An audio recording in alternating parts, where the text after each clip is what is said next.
Rata-rata ekonomi kan bapaknya nganggur, ibunya masih kerja. Yang jelas ekonomi, karena udah 6 bulan belum dibayar nih kontrakan.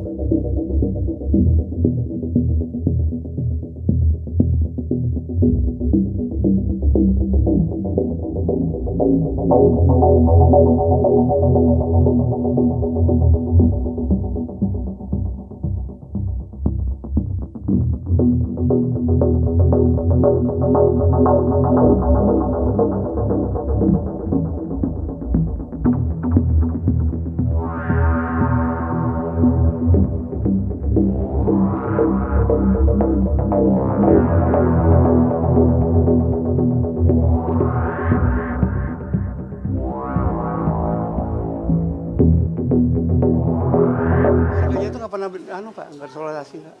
Begitu masuk keluar ke dalam ada perlu aja keluar, nggak pernah nggak dalam. Lebih tertutup begitu. Tertutup baru 9 bulan tinggal di sini kontrakan. Ya kontrak di sini. Ya begitu karena saya mintain KTP-nya sama tuh keluarga belum juga dikasih. Alasannya apa? Emang kata bapaknya nih, kata orang tua, dia nikah di bawah tangan. Jadi belum bisa kakak dong kan begitu ya. Kalau nikah kan nggak ada kakak sama kata kelahiran anak. Itu keterangannya begitu. Kalau pelaku memang orang sini Pak? Atau Pelaku bukan orang, kalau nggak salah Aceh dia. orang Aceh? Kalau nggak salah. Kalau istrinya orang sini Jagakarsa. Masa ada bapak keluarganya. Nah, untuk keempat anak yang menjadi korban ini sebenarnya dari warga sendiri ada mengetahui itu dari bau atau dari apa itu sejak kapan sih Pak? Nah begini, tadi pagi-pagi adik saya ini sebelahnya adik saya. Dia ke rumah, Pak ini bagaimana? Saya di rumah kebauan, nggak bisa makan. Nah itu gimana caranya?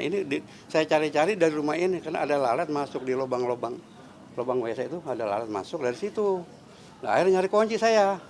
Kunci apa yang punya rumah ini kan adik saya juga, nggak ada kunci.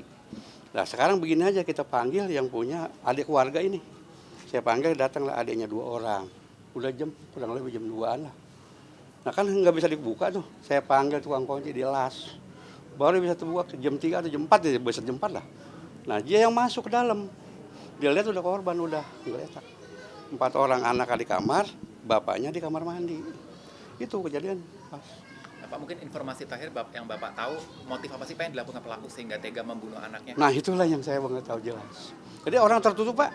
Jadi artinya selama habis dari Sabtu, Minggu nggak kelihatan.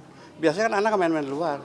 Enggak ini, biasa. Tapi apakah Bapak pernah mungkin dengar mengenai motif ekonomi atau mungkin metode? Ya ternyata ekonomi kan bapaknya nganggur. Ibunya masih kerja.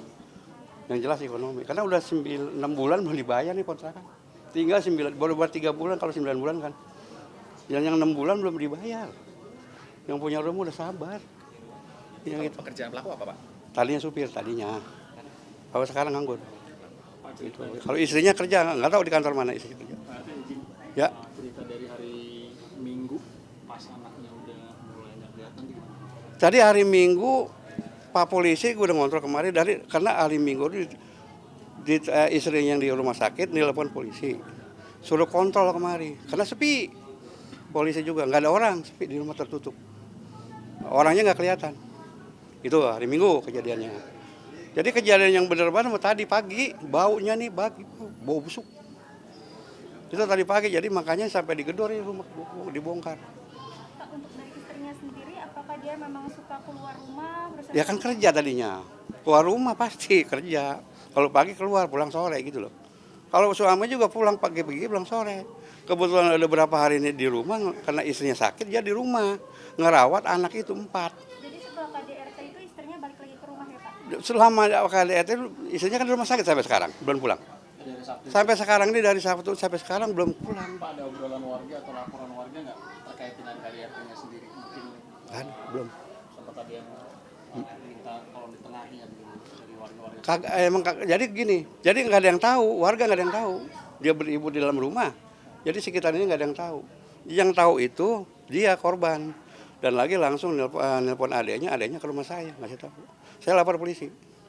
Selama 9 bulan juga terduga pelaku yang juga korban ini sedikit sekali sosialisasi. Ya emang boleh bilang kagak. Nggak pernah, ke rumah saya juga nggak pernah. Begitu baru sekali lapor ke rumah saya, tapi nggak bawa identitas.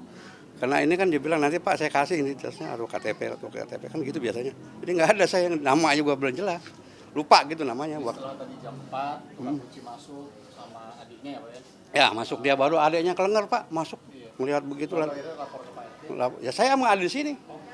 Udah di sini makanya saya dari tadi ngurusin kunci ini sama keluarga. Saya nggak berani masuk kalau nggak ada saksi kan. Kemudian ke polisi. Hah? Baru kemudian Baru saya lapor polisi. Polisi datang, lihat, baru masuk ke dalam. Polisi yang masuk, saya belum nggak berani masuk, saya juga. Yang masuk di 2 itu. Ya, karena itu saudara ya, keluarga. Dia masuk. Dia nangis kalau begitu keluar, ngelihat ponakannya. Ngelihat. pas pertama tahu itu Pak ada jenazah gimana? Ya, taunya bau. Ya otoritas semoga tahu. Ya, dari warga, dari baunya. Nggak tahu dari ada dalam ada jenazah, nggak tahu. Respon bapaknya ketika Bapaknya kan nggak sadar. Pak RT maksudnya. Kalau saya bagaimana ya udah kayak gimana ya kita ya udah nggak bisa apa-apa. Respon saya yang jelas saya nggak senang ada warga yang begini, nggak mau saya. Itu kalau emang nggak kan saya bilang tadi kalau emang nggak ada punya kan dibantu ke masyarakat, bisa urunan ke masyarakat. Kalau emang nggak pada punya, gitu. Emang orangnya nggak sosialisasi nggak pernah ngomong. Sama tetangga gimana, apalagi sama RT. Saya kalau warga tuh biasanya kan pas saya susah nggak belum makan atau saya sakit belum berobat itu ada bicara. Ini nggak ada. Itu tugas RT itu sebetulnya itu, membantu-membantu yang susah.